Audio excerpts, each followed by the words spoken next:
Hi everyone. If you've ever experienced depression, you know the impact that it has on all sorts of areas of your life, from work to relationships to health, sleep, and participation in enjoyable activities. Depression is all-encompassing. It's like a heavy blanket that falls on top of everything that you do. But have you ever thought about how some of these factors may actually contribute to depression? You may recognize that depression affects your functioning at work, and your relationships, and your health, etc., etc. But have you ever thought about how these factors may actually feed into depression? Today is a continuation of our multi-part series on depression management skills, and in today's video, we're going to be talking about the depression lifestyle and how the way we live our lives may actually be causing us to experience depression. But before I get into that, just a couple of disclaimers to go over. I'm a registered psychologist in the province of British Columbia, Canada, and this video is for informational purposes. It is not intended as a substitute or replacement for advice from your doctor or mental health professional. Now, with those things out of the way, let's start talking about the depression lifestyle. Now, we often hear the term sustainability when it comes to things like sustainable energy, sustainable forests, sustainable food supplies. Sustainability is a big topic these days. But do you ever think of sustainability in terms of your lifestyle? In other words, is the way that you're living your life sustainable for the long term? One of the ways I like to explain this to people is to imagine that you're kind of like a car, and that you have a certain amount of gas in your gas tank. What would happen if you constantly drove around all the time and never stopped for gas? Maybe you're busy. Maybe you have so many things on the go that you just don't have time to stop to fill up gas. Well, what happens if you just keep driving day after day after day, but never stop to put gas in your car? Well, the answer is pretty obvious. Eventually your car will run out of gas and it's going to come to a stop. So what you need to do is to ensure that you don't break down on the side of the road, you need to ensure that you're filling up your fuel tank on a regular basis to ensure that you have enough fuel to get around. Now, relating this to people in depression, what are some of the things that take fuel out of your tank? Think about the things that tend to drain your energy. And maybe things like life stressors, challenging relationships, work, parenting, financial difficulties, health problems, buying groceries, just commuting in traffic. I'm sure you can think of lots of things that tend to feel draining and can wear you down. Now, the thing is, these aren't all bad things. I'm not saying that just because work takes energy out of your tank that you should stop doing it. I'm not saying that because sometimes parenting can be challenging and can sap gas from your gas tank that you shouldn't be a parent or you should stop taking care of your children.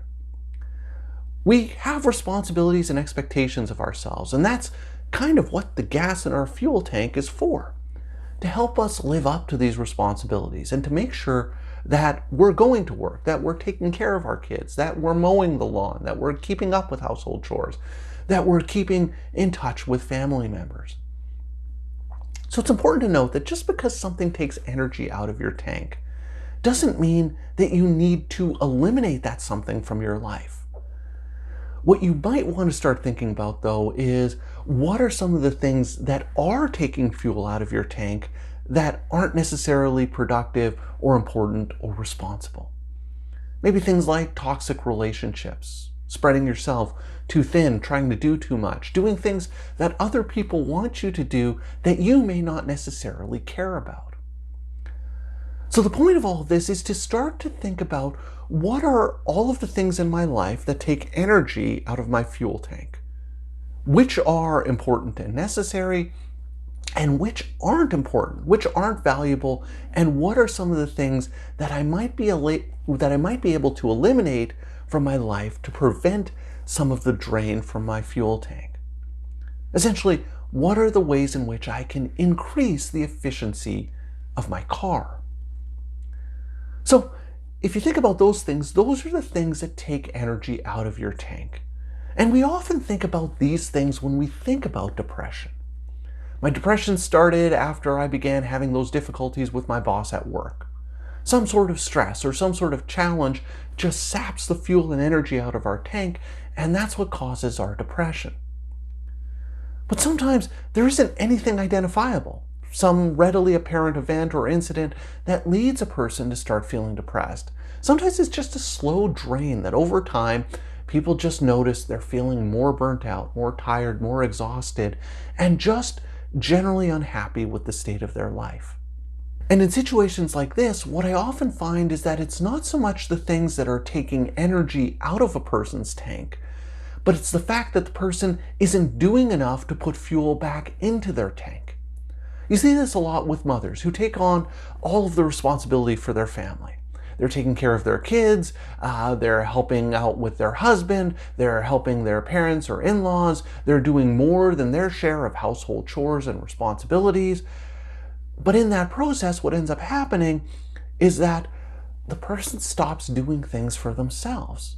They stop making themselves a priority and making sure that one of the people that they're taking care of is themselves. The person may feel that it's selfish to focus on things that I want.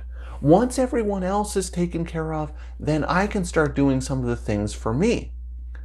It may come from a really altruistic and caring place, but it's just a recipe for burnout because the gas tank is getting drained and there's not enough going into the gas tank to make up for what's being taken out of the gas tank.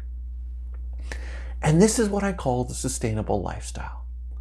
Thinking about your lifestyle in terms of balancing the energy that's being taken out with activities that are ensuring that you're getting energy put back into your fuel tank. So we've talked about a lot of things that can take energy out of your tank. What are some of the things that can put energy back in? Well, these are things like getting enough exercise, ensuring that you're getting proper amounts of sleep, making sure that you're eating healthy and that your diet is one that can sustain you, making sure that you have social connections and that you're spending time with other people that you care about and enjoy spending time with. And sometimes people can have difficulty with the idea of having fun, taking time to do things that you enjoy, not because they're accomplishing anything instrumental, but just because you enjoy doing it. These are things that can put fuel in your tank as well. So the question I want you to think about is your lifestyle sustainable? Can you keep going the way that you're going right now?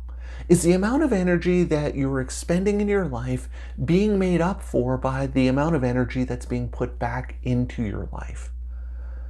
And if the answer to those questions is no, then that's a recipe for depression. And sometimes when I point this out to clients, they become quite anxious and overwhelmed when they realize that their lives are burning through energy faster than it's being replaced. But the good news is this process is reversible. You don't have to be stuck in a non-sustainable lifestyle. And there's two places that you can target. The first is, are there things in my life that are taking fuel out of my tank that aren't necessary? Are there things that I can be doing to eliminate some of those drains on my energy? Maybe it's something like having less contact with that friend who constantly complains, no matter what suggestions or support I provide for them. Maybe it's spending less time doing unpaid overtime at work because I'm trying to make up for the fact that the company hasn't hired or replaced the 3 coworkers that left last year. Maybe it's not having to maintain the house at a completely spotless level all the time, particularly if you have young kids at home. The other area to target is, what are some of the things that I can be doing more of that put fuel back into my tank? What are the ways in which I can get a little bit more exercise? What are the ways that I might be able to start eating more healthy? How can I increase my social contacts? How can I get back to some of those hobbies that I used to really enjoy doing, but that I haven't done in a while? And the great thing about this is that both of these approaches work really well with goal setting. So in previous videos, we talked about the steps involved in goal setting and the characteristics of good goals. You can apply that goal setting process to these things. So it can be setting goals around reducing how much you're working, You can set goals around getting more exercise. You can set goals around improving your diet. So if this resonates with you, what I'd encourage you to do is to work on two lists. On one list is, what are all of the things in my life that are taking fuel out of my gas tank? And the second list is, what are the things that I could be doing in my life that would be putting fuel into my gas tank?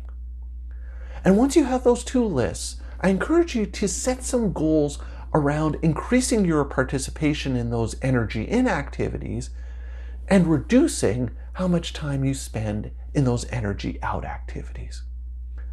If you want to learn more about setting goals to develop a more sustainable lifestyle, I'd encourage you to check out this video. So that's all for today's video. As always, thank you for making it all the way to the end of this video, and I'll see you in the next one.